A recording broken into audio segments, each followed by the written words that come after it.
Connection is brought to you by RPS Video Productions.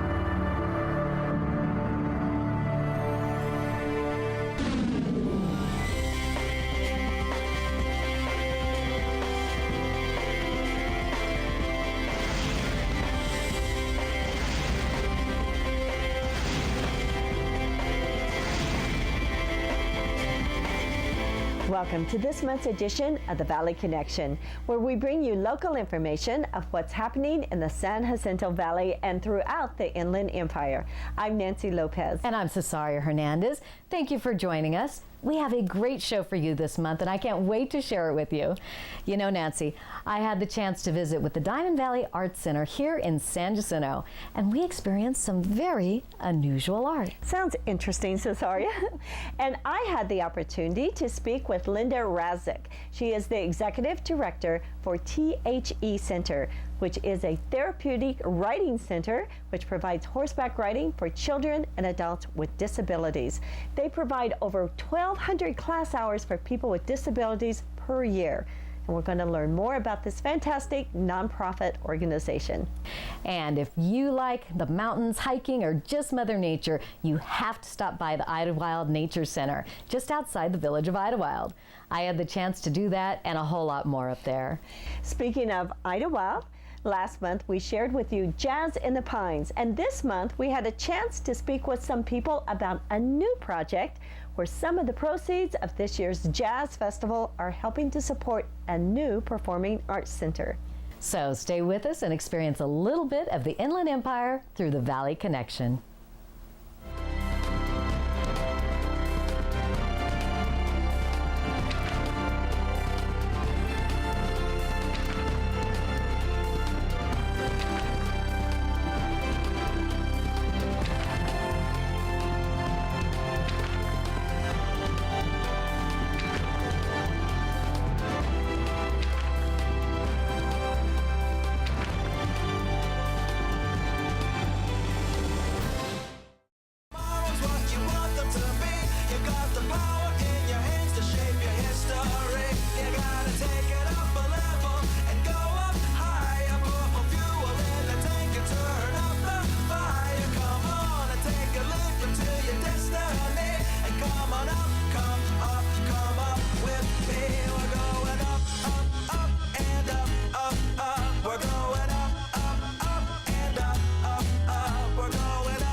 Welcome back to the show. Now, right before you get to Idyllwild, there is a great place where you have got to stop. It's the Nature Center. And joining me now is park attendant JT. JT, you've been up here 7 years. You must know all about the Idyllwild Nature Center. I do, yes. I've worked here for, like you said, 7.5 years, and I've lived here my entire life. So I know quite a bit about the area, and of course, now I have the history, natural history education as well, too.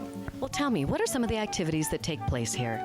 Well, during the summer months, in spring, we have the Memorial Day weekend Wildflower and Art Show, which is a great fun family event. We have crafts for children. We have artists demonstrating their art, different styles and types. We also we go around collecting native plants from the area, wildflowers, and we have them on display and identified in the room so people can get an up-close look at those.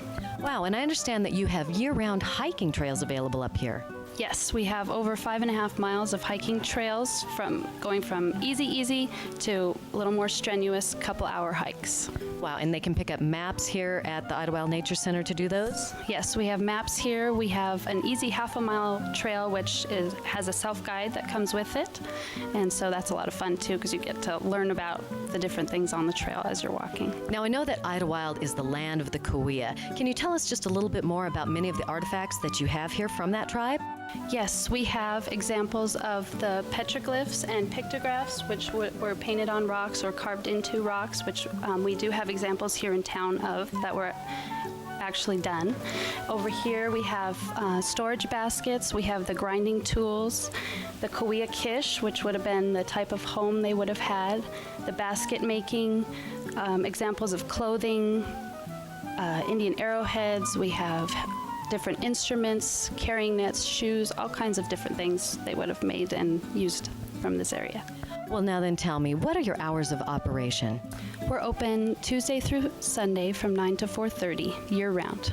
And I would imagine that you would suggest that visitors that come up here maybe bring a light jacket or something like that for doing the activities? Yes, you never know what the weather's going to be in the mountains. It can change overnight.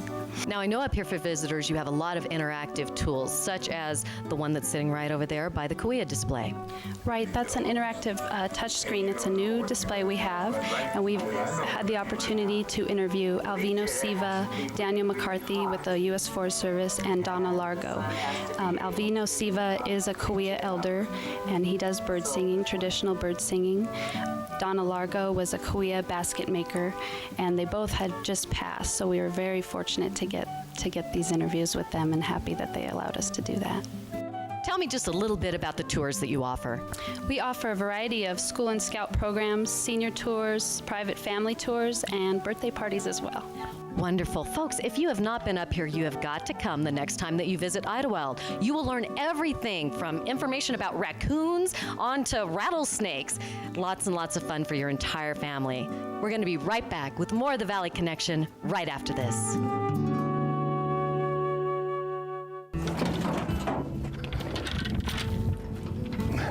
I really like my golf bag skate. Now that I'm older, this 60-pound bag's pretty heavy. Now I can get it to the cart without any pain to my back or knees. The reliable adjustable golf bag skate, powder-coated steel with durable wheels, is made in San Jacinto, California. I love my golf bag skate. Since my bag is so heavy and I'm so little, it makes it hard for me to get it from the car to the cart. It allows me just to get out here and I'm ready to play. Roll your heavy golf bag with ease. Visit our website at thegolfbagskate.com. Are you interested in promoting your business or service? Let our television program, The Valley Connection, work for you. With these uncertain economic times, let RPS Video Productions promote your business with a customized commercial or broadcast package that will be aired on The Valley Connection. To receive more information, contact Rob at rpsvideo.com. Now let's continue on with the show. And welcome back to the Valley Connection. And joining me now is Linda Razik, who is the Executive Director for T.H.E. Center. Welcome, Linda. Thank you so much for having me. Let's start off with, for people who might not know, what does T.H.E. actually stand for? Therapy for Handy-Capable Equestrians. That's right. And you guys have been in business or had your location for a long time. 25 years we've been serving our community. And it's located on? We're on Girard Street, just north of Ramona Bowl. Oh, that's right. Now let's talk about, you service quite a few people within the valley. How many people would you say you do service? We currently have 76 students that we serve monthly. We serve children and adults with disabilities, psychological, physical, and we love what we do. Well, let's talk about the program. Okay. Kind of how does it work? What are the benefits? Some of the benefits of therapeutic horseback riding are, I mean, there's many great ones. For life skills would be confidence. Mm-hmm. For physical would be core balance, learning how to balance. Some of our students have never walked. They don't know what it feels like to be able to balance themselves. And the horse's gait is the only animal that mirrors the human walk. So if you've never walked and you've been on the back of a horse, you would be able to know how it feels to walk, how your body feels. And I know it must build their self-confidence and self-esteem to be able to be on a horse. And they actually makes them feel really powerful. You know, they don't get many chances to be really powerful, and they're really bonded to their horses and to their instructors. Many of our students, I mean, that's what they look for every week, is to come out. Is my lesson today? Is it my lesson? Because they learn how to count. how does that work? Because our instructors work with, many of our students have 2 sidewalkers and a leader, and our instructors work with, our goal is to always make them to be able to ride the horse independently without the sidewalkers and the leaders. So they'll tell them, let's take 4 steps and turn right at the letter M. So there they've learned. So you're teaching several skills, actually. Several skills, yes. Now, there must be a lot of safety that's involved. Every one of our students we do safety helmets, we have special safety belts, we have 2 sidewalkers and a leader. Not one of our students have ever hit the ground since I've been there, so. You must have some real success stories. We really do have some great success stories. I'm amazed every week. I try to make sure I'm there for some of our lessons, and I'm amazed every week at parents that'll say, I can't believe that Sarah couldn't do that last week, and look at her out there. She's steering that horse all by herself. That's now, pretty do they phenomenal. graduate from kind of like being with sidewalkers or trainers to more on their own? That's our goal, is to have them being independent riders, in charge of themselves, in charge of an animal that weighs 1,000 pounds. Mm-hmm. That's pretty empowering for some of our students. Do you ever get students that like can't talk or anything? We always get students that can't talk. They're just not verbal yet. Many first words have been, whoa, or walk on. That must be so exciting to hear. Very exciting. And we're very consistent. I mean, when we want the horse to move, the instructor will tell them, walk on. That means go forward for the horse. So they get really excited when they can do that. I know you must need a lot of volunteers. What kind of program or training do they have to go through? We have volunteer boot camp. Our volunteers come to us from 12 years on up. We have a lot of students that are in the 12 to 16 year range. And then we have a whole nother group that are senior citizens come out and help us. People come out and we do everything out there. We muck stalls, we feed the horses, we groom the horses, we bond with the students. We have volunteers that will take our fly masks that are ripped or torn because they've been playing around with them and take them home and sew them for us. I mean, they really are very dedicated volunteers. Now, do some of the students get involved with grooming or anything of the horses? Or? Students love. They bond with their horse, and they love to get to class a few minutes early so they have a chance to pet and talk to their horse and groom them and get them ready for the lesson. Well, tell me about the horses. I know they must be very special. We have very special horses. It takes a special horse to be a therapeutic horse. It has to be a horse that's got a good mindset, a horse that likes children or adults, a horse that wouldn't hurt you for anything. And so we currently have 19 horses on the property, and you know, we're always open to getting another horse, but right now our 19 are doing really well.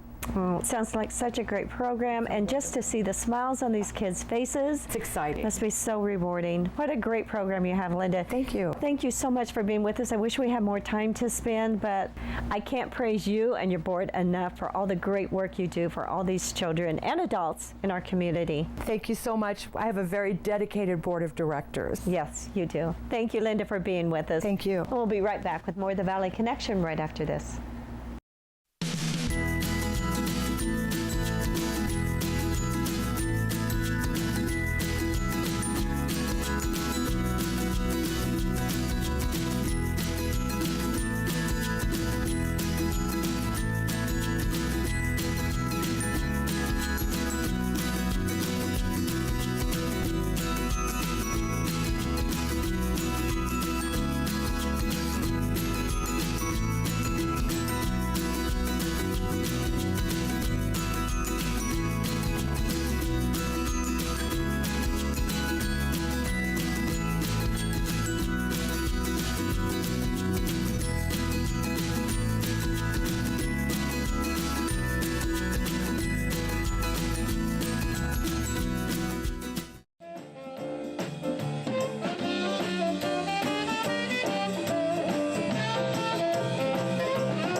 tattoo began over 5,000 years ago and is as diverse as the people who wear them.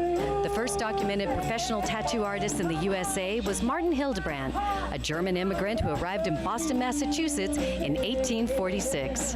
Between 1861 and 1865, he tattooed soldiers on both sides of the American Civil War. Tattoos have experienced a resurgence in popularity in many parts of the world. The growth in tattoo culture has seen an influx of new artists into the industry, many of whom have technical and fine arts training. This is one of the main reasons for the Diamond Valley Arts Council putting together this year's Tattoo Art Festival.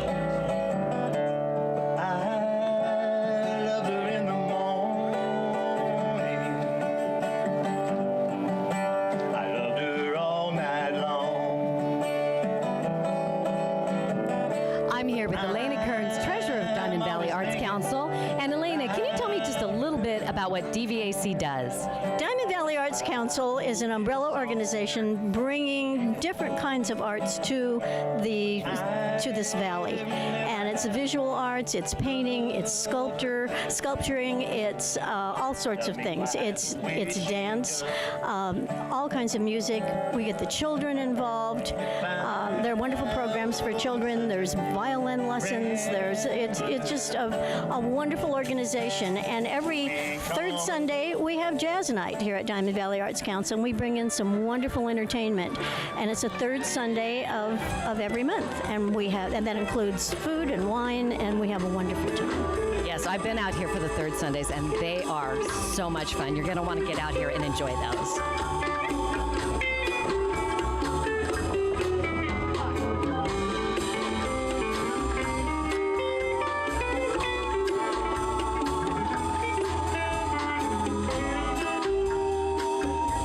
Joining me now is Howard Feigenbaum. And Howard, I understand that this was actually your idea, this festival.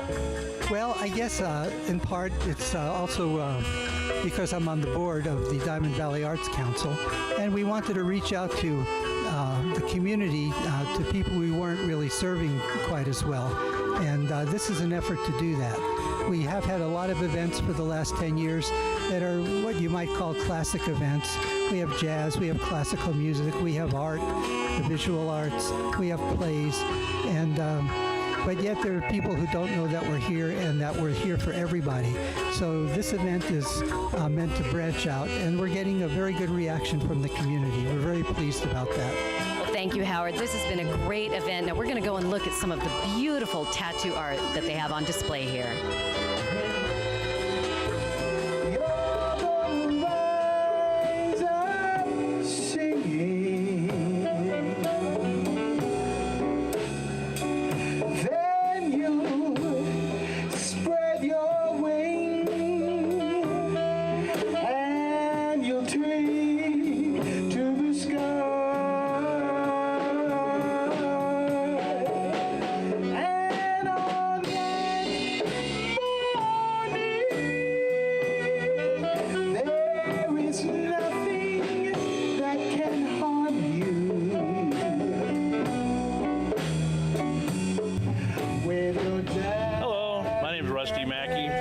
Buddy Alfie.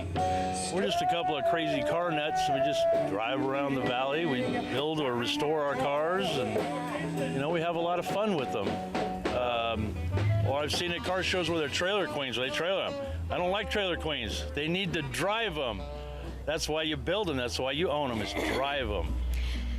Be sure to check out Diamond Valley Arts Council's webpage to find out about upcoming events and happenings out here.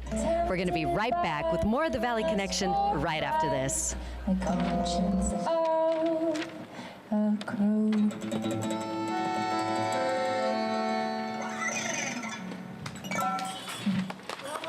Thank you. Thank you.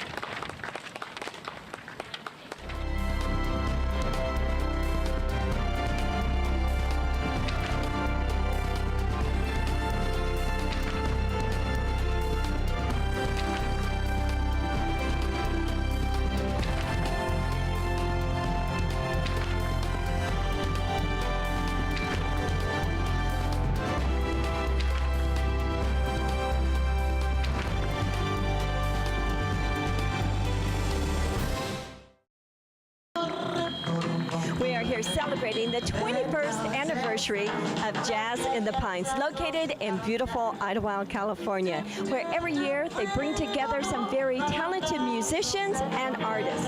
Let's go check it out.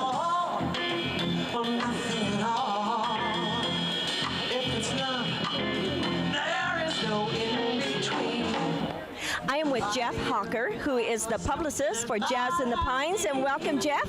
Thank you. Tell us a little bit about who does this benefit, this Jazz in the Pines?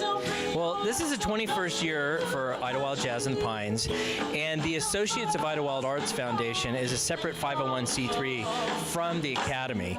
And what it does is each year it raises funds through the Jazz in the Pines and other fundraisers during the course of the year, specifically for Idyllwild Arts and the summer program. The program has been going on for about 25 years, and it's very in-depth. These kids, usually what we call like prodigies, they know at a very young age what type of performing arts they want to get into, whether it be dance, theater, the orchestra, or a myriad of different creative writing. These kids know that they want to get into these different forms of art, and so the Academy goes around, they look for kids like this that have a passion, and there's about 275 kids that go to the school, and about half of those kids are on some type of scholarship program. So it's really important that they do fundraisers to get these kids into the school program. And I'm sure the scholarships, you've had some real success stories because of this being made available to these students. Well, the coolest thing about Jazz in the Pines is Marshall Hawkins, who started the jazz program and was co-creator of Jazz in the Pines, still continues to teach at the school. And each year, alumnus come back to the school, including, we now have a headliner, Casey Abrams. He was number 6 as a finalist on American Idol. We've got Evan Christopher, who's performing this year as a headliner. He is a very well-known clarinetist around the world. And so each year we get all these people to come back, and they're so passionate about performing here because they were in school here. And this event in particular is so amazing because, just for an example, all the artisans that are here are specifically chosen because of the fine art that they make, and everything has to be handmade. We were just looking at a guy who's weaving carpets over here. You have pottery and you have jewelry, and these people are just as passionate about the festival as the musicians are. So you get all these people who come together on this beautiful mountaintop in the towering pines. What better can your afternoon be? A great annual celebration of the arts. It is indeed. Nancy got to spend some time with Antonio Mendoza as he teaches us the art of hand weaving. So this is how the pieces are woven. See, this is what I do. This is called a weft.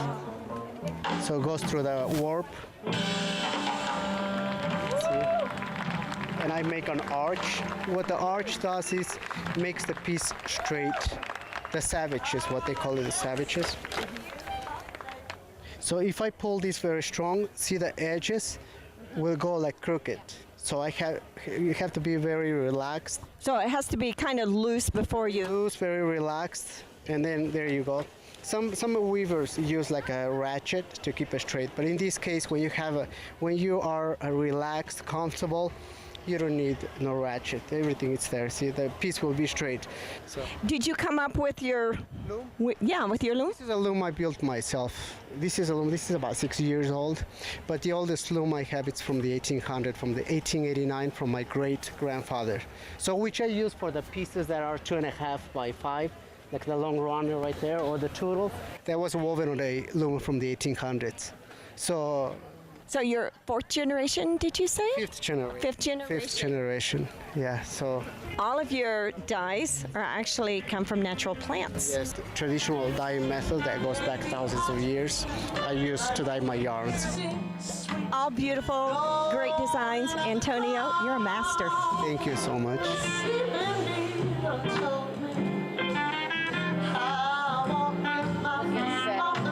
And I am here with the fabulous Evan Christopher, and I just heard you play.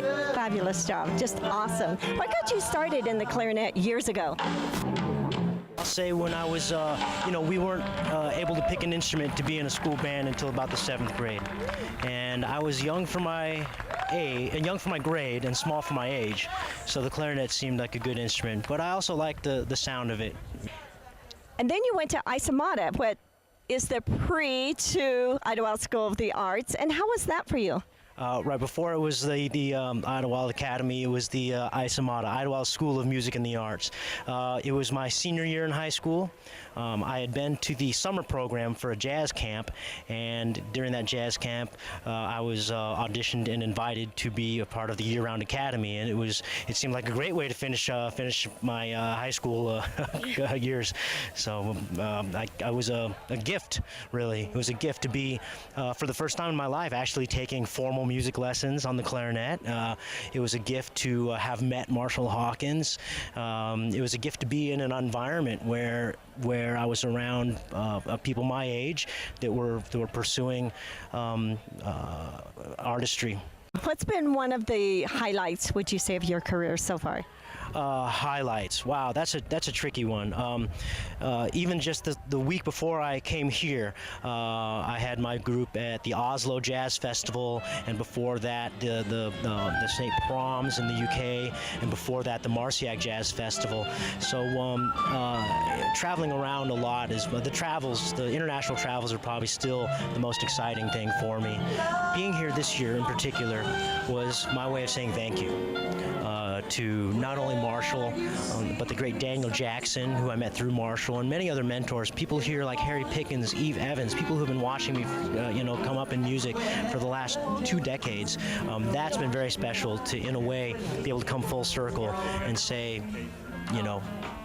your energy wasn't wasted.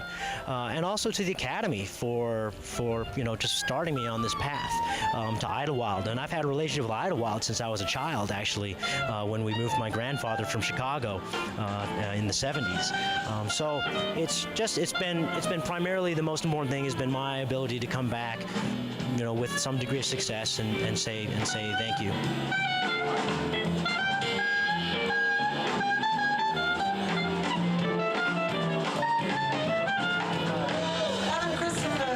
We had such a great time just kicking back and listening to some great music.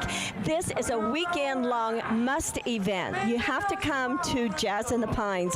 A very special thank you to Marshall Hawkins, creator of Jazz in the Pines, all of the volunteers that made this possible, as well as the community of Idyllwild and Idyllwild School of the Arts. As we close, let's listen to some great music from Casey Abrams, Marshall Hawkins, and the band.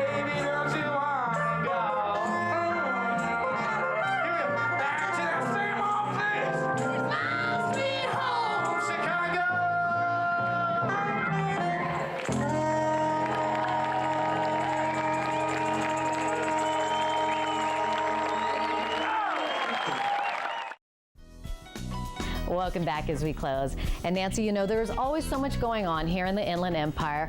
Be sure to check out our website. That's right. Go to thevalleyconnection.net where you can see this show again or any previous shows. We'd like to thank you for being with us this month, and we hope to see you next month on The Valley Connection.